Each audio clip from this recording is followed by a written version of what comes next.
Hey, we've got Hot Sheet every single week for you, 3:30 Eastern time on YouTube, or you might be watching on one of the TV stations that we are on. Scotty Braun along with JJ Cooper and Carlos Collazo from Baseball America. I think it's worth a little plug on pre-orders for the Baseball America Prospect Handbook, JJ, and how people can get a hold of it eventually. baseballamerica.com/store. Yeah, we will finish it. We will send it to the printer right around the very end of December, and it'll ship out very end of January. But we are working on it already. You can see the bags under our eyes as we start diving in on the best prospects, the top 30 prospects for all 30 organizations, scouting reports, tools, grades, everything you want to know about basically the top 900 prospects in the game. Yeah, and you can pre-order the Prospect Handbook right now if you go to baseballamerica.com. Let's hit first move. Carlos is here. Let's talk 2026 draft prospects and teams prepping for life besides the postseason if you're the 22 other major league franchises right now. But Carlos, first, let's start at the top here. Do we have a big high school class looming here for the 2026 draft? We do have a good high school class this year. I think everyone that I've spoken with and just watching the high school players this summer, I feel like this year's high school class, the 2026 high school class, is at least the best since 2023. And that maybe doesn't sound like a huge separator. 2023 wasn't all that long ago, but 2023 was a class where we had Max Clark, Walker Jenkins at the top, a number of really impressive hitters in that class. Kevin McGonigal has been tremendous. So I think it's a very deep class. It's a class that has a chance to have multiple impact players at the top on the high school side. The premier position group for the class appears to be shortstop. It's always really compelling when there are a lot of high upside athletic high school shortstops with tools and with track records of performance. There are a number of players who fit those sort of qualities in this year's class. And I also feel like, too, I know high school pitching isn't the most sexy demographic. There's a lot of risk there. Teams are really afraid to pull the trigger on high school pitchers in the first round. But it does seem like everyone in this class is throwing mid-90s fastball with 3,000 RPM, banger breaking ball. There are a number of really talented pitchers as well. Again, both in terms of like top-end guys who have a chance to go into the first and also just a huge volume of quality pitchers. So if teams want to get risky and go for that high school pitching demographic, I think there are going to be a lot of appealing options there as well. And even moving beyond the high school class, I think there's a chance for this college class to be pretty impressive as well. The 2026 class as a whole, I think is getting some of the most hype that I've experienced in my time covering the draft at Baseball America. So obviously we'll have to see what happens next spring. But we've got really high expectations for this group. And we've been hearing kind of that this, when we were hearing about how bad the 25 draft was, which I do think ended up being better than everyone feared, everyone worried about it this time last year. We always kept hearing about how good the 26 class was. Well, here we are. And for all of that you talked about with the high school class and the depth and all that.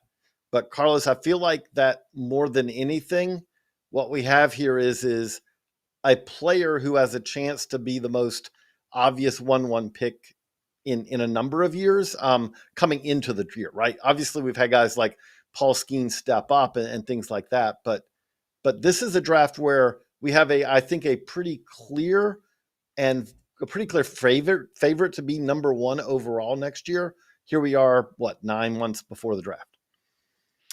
Yeah, so the favorite for us right now is Roch Cholowsky, the UCLA shortstop. I mean, he won Baseball America's College Player of the Year as a sophomore. It's exceedingly rare for a sophomore to win that award for us. The group of players who have done that historically are a pretty strong group of major league players.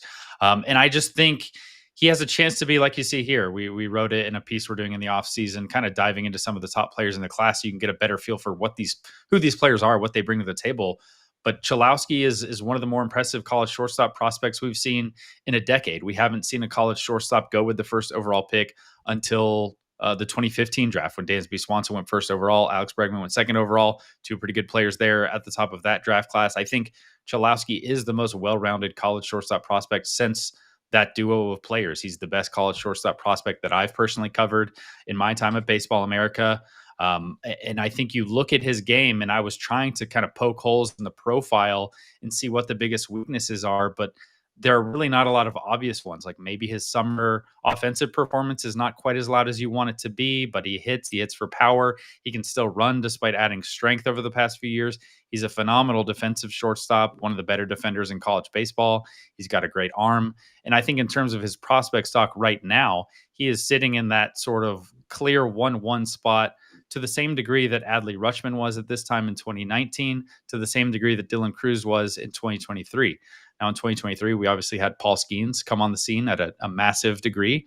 We'll see who makes that jump next year. We'll see if Roch can hold off all the other contenders. There's still plenty of time for things to change. But right now, it's a pretty enticing package across the board.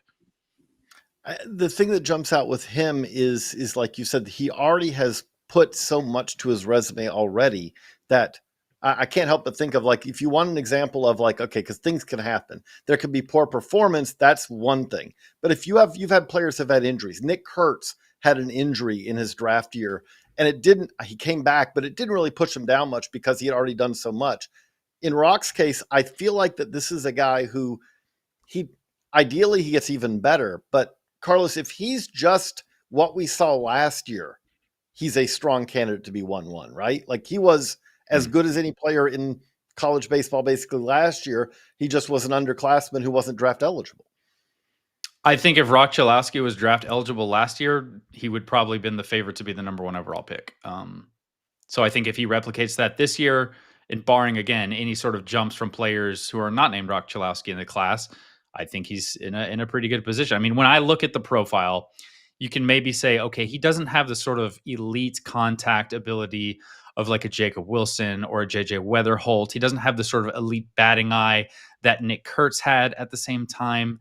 You look into his wood bat track record, and he hasn't shown the same sort of pop. He's been a little bit more aggressive with Team USA and in his brief time on the Cape. He's not playing in the SEC. So there are places that you can maybe nitpick his profile. But at the same time, none of the other players that I just mentioned were shortstops to the degree that Roch Cholowsky is right now, and we expect him to be moving forward. We expect him to be a Gold Glove caliber shortstop. UCLA head coach John Savage said he's very similar to Brandon Crawford in that regard, in the sense that he is a quarterback at the shortstop position, dominates the game defensively. It's interesting to think through his shortstop defense compared to a guy like Merrick Houston, who just went in the first round a year ago. I think those two are different styles of defenders, but I think they have a chance to be a similar impact on the defensive side. And then Roch brings just a whole different level of dynamism and offensive upside than what Merrick was able to bring to the table in college. So he's going to be a really fun player to watch. I think for anyone who is interested in watching Cholowsky next year with UCLA, this team is also going to be pretty competitive. He's a player who's going to impact the game on all sorts of levels. So if he's not hitting, he's doing something defensively, he's running, he's stealing. It's just a very dynamic player. So he's our number 1 prospect. But the thing that also stands out here is, as you said, it's a really good class. 2019, we talk about the Adley Rutschman class. You look back on that, the other guy who was in that consideration was Bobby Witt Jr., who ends up, I would say that now has kind of moved ahead, that Bobby Witt Jr., if you were going to have to do over again, he's the guy you want out of that class. We have Grady Emerson, the high school shortstop, at number 2. Is this like a clear, pretty massive gulf, or does Emerson or someone else have the talent? Like, is Emerson talented enough to where it could be one of those 1-in-1A type situations by next year? Yeah, potentially. I think it's a little bit different. I mean, what separated Bobby Witt Jr. at the time was just his tremendous physical tool set. I mean, it was plus tools across the board for everything for Bobby Witt at the time, outside of the hit tool. I mean, he had a little bit of swing and miss at the time, even throughout the minor leagues. He would swing and miss. He maybe wouldn't walk as much as he wanted. There were questions about, like, what is the quality of Bobby Witt Jr.'s hit tool going to be? Now he's answered all those questions, obviously, in the majors. I think Grady Emerson is maybe less impactful on the secondary tools side and is more proven as a pure hitter at the same time in his high school career. So Grady Emerson has been one of the top high school players in this class for years now. He became the first ever USA baseball player to play for multiple 15U national teams and multiple 18U national teams. We've never seen anyone do that. That just speaks to the longevity of him being one of the top players in his class. He comes from a long line of recent Dallas area high school shortstops. Bobby Witt Jr., who we were talking about in 2019, Jordan Lawler in 2021, he went 6th overall. Jet Williams in 2022, he went 14th overall. So I do think we're talking about a player who fits in that conversation Right now, I have not gotten the feedback, and I just don't think he has quite the dynamic secondary tool set to be in the Bobby Witt Jr. conversation. But I do think that he has a perfectly good case to be 1-1 at this stage. If he comes out a little bit stronger, shows more power, is running faster next year, it's also a pretty well-rounded profile. So I think while I wouldn't go quite Bobby Witt Jr., a lot of the top high school hitters in recent years, I think Grady Emerson fits along with perfectly fine. And if you're wondering which team has the best chance at landing the number 1 overall pick, let's do that next. We'll do a little MLB Draft lottery discussion on the other side. FT fam, another reason why you should love Arena Club is the grading system. So you recently pulled a slab pack, and then you said, hey, it's not graded. Grade it for me. They gave you an 8.5 out of 10 on your auto Whitey Ford card. And then they show you all the details of the grading system. It's very interactive within the app. And then you're done. If you want to sell the card or you want to know what it's worth, you've got it. It's like getting taken to school on cards. And I think that's the coolest part of it. If you're young or old, you understand, hey, this is how it gets deciphered all the way through. It shows you the numbers and how they went through it. I think that's the coolest part about this whole thing. And then you can keep it traded or sell it, do whatever you want. And it's so much more efficient to do this through Arena Club. Whether you're ripping a pack, there's the slab packs, buying a card, selling a card, grading a card. It's all there for you. We talk about it all season long. arenaclub.com/FOUL is where you can go to give it a shot. 20% off your first card purchase. arenaclub.com/FOUL. Use the code FOUL at checkout and get 20% off. Hey, we're back, and we're talking about the MLB Draft Lottery. Scott Braun, JJ Cooper, and Carlos Collazo. So, JJ, let's really lay this out for everyone to understand, because obviously things have changed in the last few years, and it definitely, in my mind, is for the better. We could probably push it even further, but we are at least trying to penalize teams that continue to finish at the bottom of the standings. So, yeah, what do you think? You will notice something very quickly here. You go, wait a second. When I look at those, not everyone who was terrible this year is there. Where are the Rockies? The Rockies were one of the worst teams we've ever seen this year. Well, we can say this for the Rockies. They didn't tank because they were terrible and they wanted the number 1 pick, because they can't get the number 1 pick this year. The rule says that if you are a revenue sharing recipient, you can only have a lottery pick for 2 years in a row. If you are a payee, if you pay into the revenue sharing process, you can only have a lottery pick. If you get a lottery pick, you can't get one the next year. So that means that the Rockies, that means that the Nationals, and that means that the Angels are all ineligible here. And really, Carlos, one of the things that does, it really kind of ups the odds for the White Sox. The White Sox would have had 16.5% odds of having the number 1 pick. And as that graphic shows, they have way higher than 16.5% odds now. Yeah, so how it works is when there are teams who are not eligible to receive a lottery pick, their odds are proportionally assigned to all of the teams who are eligible. So like you were mentioning, under the default odds, it's the White Sox, the Nationals, the Rockies. They would all be tied for the best odds to get the first overall pick at 16.5%. Because both the Rockies and the Nationals are ineligible for the reasons you mentioned, the White Sox are in the clear number 1 spot for best odds. Their odds go from 16.5% to 27.7%, just a little bit over that number. So it's a great win for them. I know a year ago, White Sox fans weren't happy because they were not picking in the lottery, because the year prior to that, they did have a lottery pick. They're a payee. They can't pick back to back. But if you're a White Sox fan now and you're looking at how the draft classes are sort of shaping themselves up, I think you probably would rather have the first overall pick in 2026 than 2025. At least as we understand the classes right now, 2025 was a very muddled group. 2026, we just finished talking about how Roch Cholowsky has a chance to be a generational type, a player who can move very quickly through the major league. So I think it's great news for the White Sox.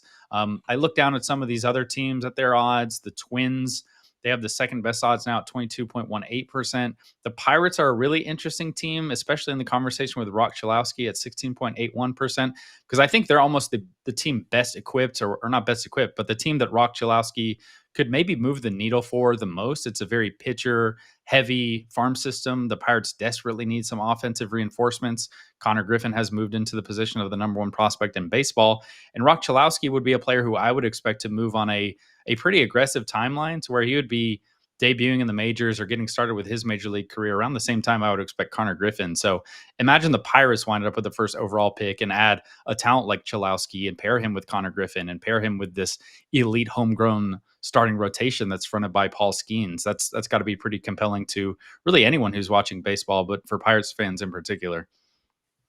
I'm going to take that even a little bit further. Like, I look at this and you say, if the Pirates win this and they're number one pick, right? Okay, so Griffin's going to be up next year. I would say that he's going to be up there. I'd be stunned if he's not up. The Pirates are going to have the problem that Connor Griffin's going to show up to spring training and he's going to be the best position player they have. And maybe they can hold him off a little while, but he's going to be up. He was in AA this year to end the year. He'll be up at some point next year. Edward Florentino is a prospect who, is probably still flying a little bit under the normal radar, the high level radar. You have to have a low level radar to pick him up. But he's a guy who's also a premium prospect, position player prospect. If you have those two guys, and we talked about the pitching staff, and then you add Roch Cholowsky to that, who should move, I would say, like, you would expect him to be in the big leagues in 27. All of a sudden, this looks like a very different team. Now, it's the Pirates. They would, you have to bring this, you have to carry this, to fruition. But at the same time, a team that has Paul Skeens and Bubba Chandler and Jared Jones and a number of other arms who will still be there in 26 and 27. And you add the best prospect in baseball, Connor Griffin, who we would be stunned if he's not basically a stud. And then on top of that, add someone like Roch Cholowsky, who also would move very quickly and could give them I don't know who plays shortstop in that scenario. You could have two stud shortstops. Okay, Connor Griffin also could be a 7 in center. Fun decisions to have to make. But I do think that they are the team more than any that you look at and say, if this happened, watch out. Yeah, and I'll just point out for everyone how much of an impact a player can make so quickly in today's sport, right? I mean, JJ, let's look at Trey Savage from over the weekend. He went through all 5 levels of the organization. He's like, I'm the only one that knows everybody in the organization right away this year. But that's the kind of impact that could be made. We're seeing this more and more too. Like, obviously he's the one that we're talking about right now because what he did, really, it's one of the better playoff starts, not for a rookie, not for a 22-year-old. It's one of the better playoff starts you can have. He struck out 11, 5 1/3 hitless innings. He was completely dominant in on a big stage. But it's not just him. We saw Nick Kurtz, obviously, this year, who not only 2024 draftee, who's not only going to be the slam dunk rookie of the year, but he might be the best first baseman in baseball right now. Like, you can make that argument. You look back a year before that, it's like, oh yeah, Paul Skeens, who was basically the best pitcher in the National League from about the day that he arrived in the majors, who's the 2023 number 1 pick. And it's obviously not just them. Like, we've had other guys step through. We do see now that the top level college players, Wyatt Langford obviously fits this, Zach Neto from a couple of years ago, we are seeing these players jump to the big leagues quicker than we have in recent years. Not, I want to say the past, because there used to be a few more examples of this, but we're seeing that now. And the other part of this is that it does mean that we wrote about this going into last year's draft. We always say that you don't draft for need, and I still completely agree that you don't draft for need. But you are now looking at that there are reasons to say, hey, but if we draft this player who we really like, who we think is a top talent, he could help our team. He could fix a problem on our team quite quickly. I do think now we are seeing where really you could have draft picks, and if you hit on them, it kind of alters your free agency approach in the offseason because players are moving that quickly. Well, I think you got Bob nutting a little bit too excited. The Pirates owner that we always like to pick on, and it's not just us. I mean, he's hearing that and going, wait, I'm getting some pretty good top end prospects. I'm often picking towards the top of a draft and having lots of draft pool money. And you're saying that these guys are flying through the minors quicker than ever. Another reason why I don't have to invest in the free agent market. And I would say this the other way, which is knowing that you have what you have of Connor Griffin coming to go with Paul Skeens, to know that Bubba Chandler's there, Jared Jones should be back from injury, all that. That's actually much more of a reason to add, say, a first baseman who can actually play, to add maybe, I know they have 1,000 catchers, but to add maybe a veteran catcher who you feel good about, or to add Jared Triolo's okay in third base, but to add an outfielder, to add the pieces where when these guys arrive, they're arriving to a team that actually should become a playoff contender, not that they're the group that can really lift all boats up and get them to 82 wins. We're looking for 86 wins, 90 wins here. Get into the playoffs, see what you can do. Have Paul Skeens, by the way, because if you have Paul Skeens in a playoff series, you're in a great situation for at least one, if not more games in that playoff series too. Get to there. But to do that, that does involve spending money. They traded away, guys again at the deadline this year, and Brian Hayes and all that frees them up. Okay, spend some of that money. You know what else is interesting here too? You're talking about these players moving really quickly in the draft. I'm just struck by the number of teams that are at the top of the draft lottery this year that should be competitive in the very near future. I mean, teams like the Orioles and the Braves are top 6 in draft lottery odds. They're both coming off of just kind of iffy seasons where you expected the Braves to be a competitor prior to the year. I mean, we had our critiques with what the Orioles did over the offseason in terms of lack of spending, lack of upgrading the starting rotation, but they've got a great young core. They should be competitive. The Twins could be competitive any given year. You look down a little bit further, the Rays, the A's at 5, both of those teams could be competitive. There are a lot of teams that are not years and years away from a rebuild who need to compete. So I think it's going to be really interesting, and hopefully it makes the draft for our sport a little bit more fun for people to watch, because previously I know the critique was, okay, there are a lot of bad teams picking at the top. They're taking players who we're going to forget about for the next 3 or 4 years. That's really not the case anymore. I'm really curious to see what the A's are going to do. They've been a team that's been unlucky in this draft lottery process. They've slid further than you would expect based on their odds, and they've made excellent picks. Despite that, the Braves are a team that has not picked this high in years. I think going back to the 2018, 2019 draft for them, picking in this range. So I just think the collection of teams that have a chance to pick very high, in addition to how fast prospects are moving, could make the 2026 draft just all the more compelling. Hey, coming up next, we do have a fan question in the chat that we'll get to because it was a topic that we wanted to give a little love to for a couple minutes at the finish line. So we'll be right back. FT fam, let's talk about Superpower. Eric Kratz is a proud Superpower customer, and he's going to give us more of the personal experience. But I'll just start it with this. You ever go to the doctor and the doc's just like, oh, drink more water? Are you looking for more data, more of a game plan? Superpower does that for you. They give you the experience that athletes get with teams. The lab results came back for me. Now it streamlines everything that I kind of had an idea of, but now it really lets me focus on the things that I'm deficient in, the things that I have good lab test results from, and I could go in that direction I want to go. Nutritional guidance, supplement suggestions, you name it. There's so much more info to check out at superpower.com. And you can lock in the special $199 price while it lasts. After you sign up, they're going to ask you how you heard about them. Mention FT to support the show. Your biology decoded, your blueprint activated with Superpower.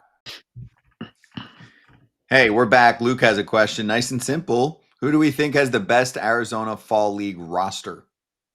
I'm going to have to go Scottsdale, and it's not because they have the most top 100 prospects. They have one, but it's Kevin McGonigal. It's one of our top prospects in the game, one of the best pure hitters out there. Carlos already mentioned him before. He was part of that great 2023 draft class, and I would expect to see him in Detroit next year. Actually, to be honest, he had such a really good year. He did miss a little bit of time with injury, but such a good year that he really does stand out. Like, he's the kind of profile that often doesn't make it to the Fall League because he really did check off a lot of boxes this year. We'll see kind of defensively, kind of focus on him defensively. The other team I would say is Peoria. Just checking to make sure I got my rosters right, because you got an Alfredo Duno picture right there that you see. Duno is kind of one of the fascinating guys. Him and Johnny Farmello are both on that Peoria team.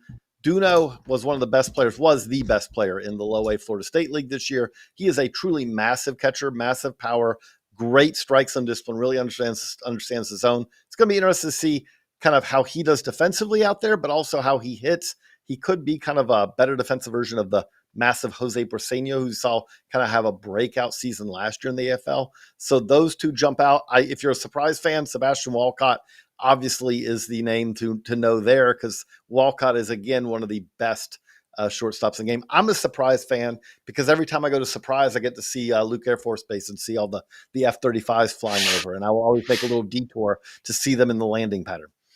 Very cool. I like that. And by the way, cue the Tigers fans being like, can we borrow Kevin McGonigal now for our offense? Mm-hmm. I saw a lot of people commenting about that. The thing about it is Kevin McGonigal is not ready to do that as a shortstop. I don't know if he's going to be a shortstop long term, but if you watched him this year and said, is he ready to be a big league shortstop right now?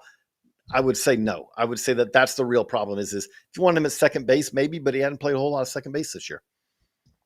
Okay, so there's your answer, Tiger fans. Defense needs some work, and they're probably like, cool, we would have shoved him at DH or anything just to find some offense here. And hey, maybe that's a moot point. Maybe they take down the Mariners in the next couple of days and they keep moving. I think they certainly surprised some people in the first round against Cleveland, but we shall see.